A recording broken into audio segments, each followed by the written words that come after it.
mapagpalang araw po sa ating lahat. Ngayon pong December 16, wala po tayong gamutan. Kung pakitignan po ang ating mga video, mga update, mga upload, para po hindi sayang ang inyong pagpunta sa ating gamutan.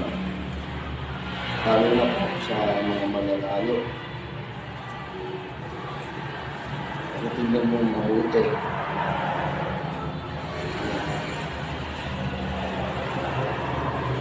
Kailangan natin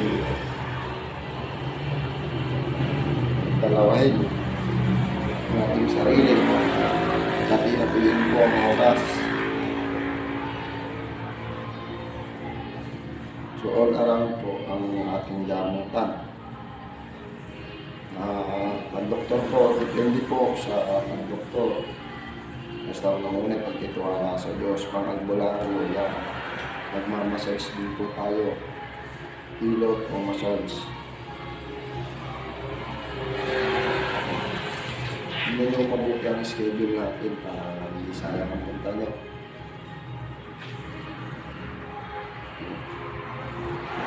Mag-disposan ka.